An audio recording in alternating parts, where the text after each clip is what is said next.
हरिओम. गुरुवर्य योगदास श्री जय गणेश जोशी यांना नमस्कार.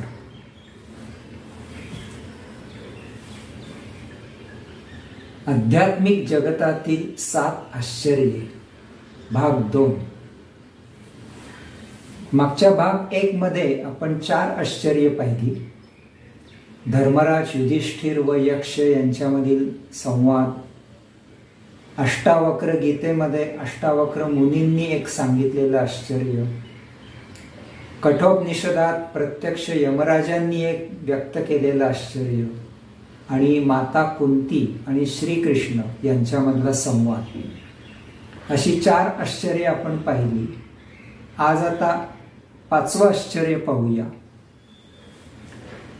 हे आश्चर्य व्यक्त केलं आहे एक थोर मोठे संत, साक्षात्कारी दार्शनिक श्री दादू दयाल यांनी एक आश्चर्य व्यक्त केलंय. दादू दयाल हे एक मोठे संत होऊन गेले. गुजरात, राजस्थान, मारवाड या भागामध्ये साधारण 16व्या शतकामध्ये ते होऊन गेले आणि ते संत कबीर यांच्या पंथामधले होते. म्हणजे कबीरांचा मुलगा कमाल हा त्यांचा शिष्यच होता आणि कमाल यांचे शिष्य म्हणजे हे दादू दयाल. त्यांनी पण भरपूर लिखाण केलंय. जसं आपण आपले इथे ज्ञानेश्वर माऊली, तुकाराम महाराज यांनी जसे अभंग लिहिले तसे त्यांनी साकी लिहिले. दादूंच्या साक्या अशा या प्रसिद्ध आहेत. संगीतात सुद्धा दादरा, नंतर ठुमरी, साकी असे काही प्रकार आहेत. तर हा त्यातला एक प्रकार आहे की दादूंच्या साक्या. त्यांची एक साकी आपण पाहूया.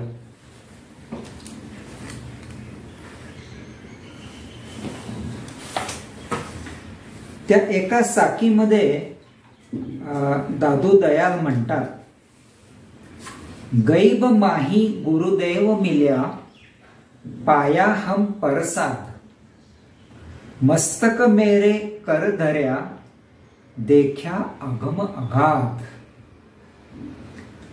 दादू म्हणतायत की मला गुरु मिळाले आणि या गुरूंमुळे मला प्रसाद काय मिळाला तर मी योग्य मार्गावर आलो. माझी परमात्म्याची यात्रा सुरू झाली आणि त्यांनी माझ्या मस्तकावर हात ठेवला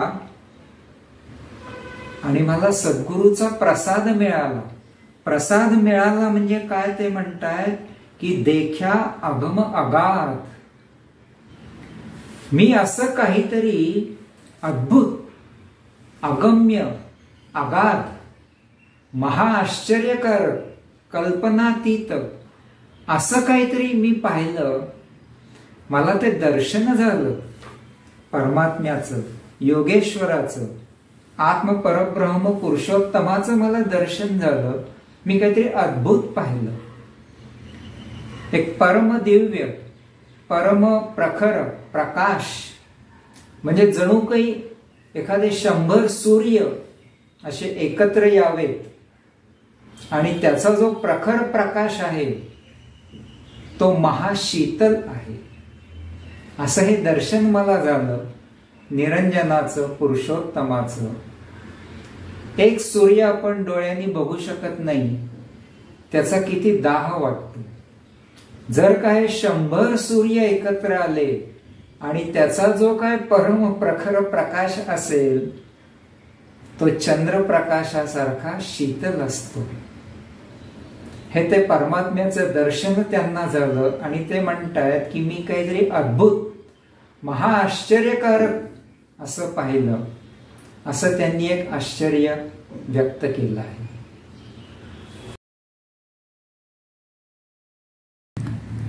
आपलं जे 6वं आश्चर्य आहे ते आहे तुकाराम महाराजांनी एका अभंगामध्ये त्यांनी हे आश्चर्य व्यक्त केलंय. तुकाराम गाथामधल्या 1491 असा हा अभंग आहे. तर त्याच्यात ते म्हणतात की वाटेबा जनाचे थोर ते आश्चर्य, न करीती विचार का हिताचा. कोण दम ऐसा आहे यांचे पोटी, येईल शेवटी कोण कामा. काय मानून या राहिले निश्चिंती, काय जाब देती यमदूता. की जीवन जगताना जर का त्या विश्वेश्वराचे विश्वनियम पाळले नाहीत तर सगळ्याचा हिशोब शेवटी द्यायचा आहे. असं मनमानी करून आपल्याला जीवन जगता येत नाही. समर्थही एका मनाच्या श्लोकात म्हणतात की घडी रे घडीने घडी काळ आयुष्य नेतो, देहांती तुला कोण सोडू पाहतो. सगळ्या शेवटी हिशोब तिथे आहे त्याच्याकडे. चित्रगुप्त गुप्तपणे चित्रण सुरू आहे. हे बुवांना आश्चर्य वाटते की मनुष्य असा कसा काय वागतोय त्याच्या मनमानीनी. काही विसरली मरण बापुडी, काय यांसी गोडी लागली. काही नाठवीती देवकी नंदना, सुटाया बंधना पासून या. यांना भोगांमध्ये भोग उपभोगण्यात एवढी रममाण होतात की त्यांना थोडा वेळ सुद्धा देवकी नंदन आठवत नाही. अरे शेवटी तुम्हाला यातनं कोण सोडवणार आहे ते म्हणतात. काय मोल यांची लागे धनवित्त, काहे यांचे चित्त घेत नाही.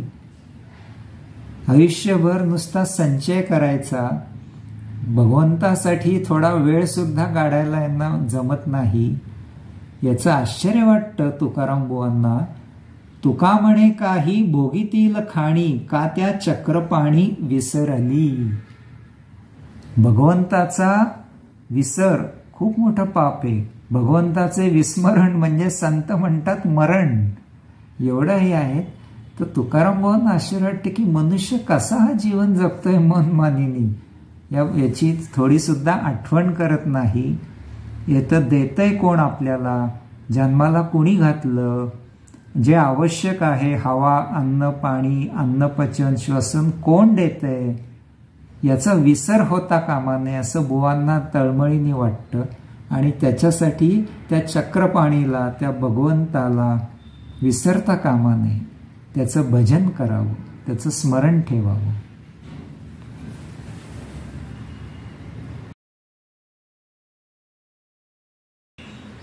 आपले 7वं आश्चर्य आहे ते भगवान श्री आद्य शंकराचार्य यांनी व्यक्त केले.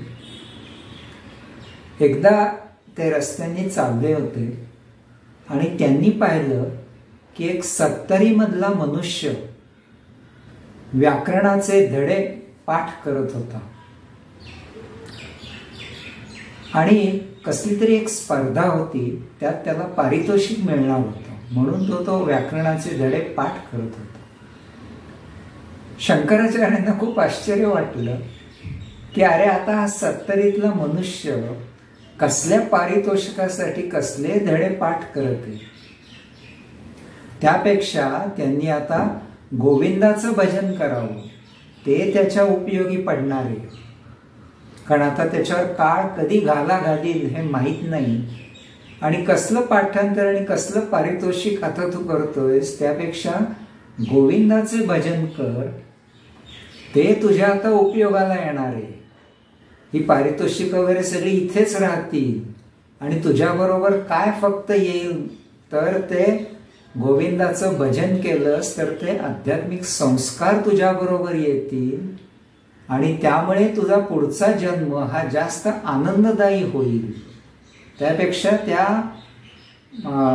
वृद्धांनी आता गोविंदाचं भजन करावं असं त्यांना वाटलं आणि हे आश्चर्य त्यांना असं वाटलं. आणि म्हणून त्यांनी प्रसिद्ध जे चरपट पंजरिका स्तोत्र आहे ते त्यांनी लिहिलं, भज गोविंद. त्याच्यात पहिलाच श्लोक त्यांनी असं लिहिलंय, भज गोविंदम भज गोविंदम गोविंदम भजे मूढमते संप्राप्ते सन्निहित काले नहि नहि रक्षति डुक्रुं करणे नहि नहि रक्षति डुक्रुं करणे भज गोविंदं गोविंदं भजे मूढमते संप्राप्ते सन्निहित काले. अरे आता कधी काळ तुझ्यावर घाला घालील आणि अशा वेळेला तुला फक्त गोविंदच हे वाचू शकतो. त्यापेक्षा गोविंदाचे भजन कर. नाही तर काय होईल. एका श्लोकात ते म्हणतात पुनरपि जननम पुनरपि मरणम पुनरपि जननी जठरे शयनम. परत सुरूच आहे तुझं रहाणगाडग. पुनरपि इह संसारे बहुदुस्तारे कृपया पारे पाहि मुरारे कृपया पारे पाहि मुरारे भज गोविंदम इह संसारे. नाही तर परत तुझं जन्म मृत्यू त्याच्यात परत संसारात बहुदुस्तारे त्रास पीडा कष्ट क्लेश सगळं आहेत. परत सुरू सगळं अभ्यास परीक्षा परत नोकरी धंदा लग्न परत पुढे नातवंड हे ते या चक्रामध्ये तू इथनं बाहेर कधी येणार आहेस. म्हणून त्यांना आश्चर्य वाटलं भगवानांना की आता या वयाला तरी गोविंदाचे भजन कर. हे तुझ्या आता जास्त उपयोगी आहे. हे आश्चर्य त्यांनी असं व्यक्त केलं. अशी हे आपण 7 आश्चर्य पाहिली आणि याच्यात थोडस एक आपण म्हणतो समप केलं तर असं म्हणता येईल की थोडा विचार केला तर आपला जन्म आपल्या हातात नाहीये. कोणीतरी आपल्याला जन्माला घातले एखाद्या मातेच्या उदरी. आपल्याला कोणी विचारलं नाही जन्म देताना. आपला मृत्यू हा आपल्या हातात नाहीये. आपल्याला कोणीही विचारणार नाहीये की चला ठीक आहे आता मृत्यू. ही जीवनाची जी 2 टोकं आहेत जन्म आणि मृत्यू ही दोन्हीही आपल्या हातात नाहीये. मग मधलं हे जे जीवन आहे ते तरी आपल्या हातात आहे का याचा विचार करावा. ज्ञानी असं म्हणतात की ते पण आपल्या हातात नाहीये. आपण जास्त नाही उड्या मारू शकत. तिथनं ऑलरेडी सगळं ठरलेलं आहे गतसंचितानुसार प्रारब्धानुसार. बरोबर. मग आपण असं जीवन जगण्यापेक्षा की दोन्ही टोकं मधलं जीवन पण माझ्या हातात नाही तर आपण गोविंदाचे भजन करू मुक्ती प्राप्त करू आणि आपल्या स्वेच्छेने आपल्या इच्छेने आपण देह धारण करू. आपल्या इच्छेने आपण इथे प्रभूचं कार्य करू आणि आपल्या इच्छेने आपण इथून परत आपल्या योगधामी जाऊ. अशी मुक्ती प्राप्त करू आणि त्याच्यासाठी भज गोविंदम गोविंदाचे भजन करूया. हरि ओम.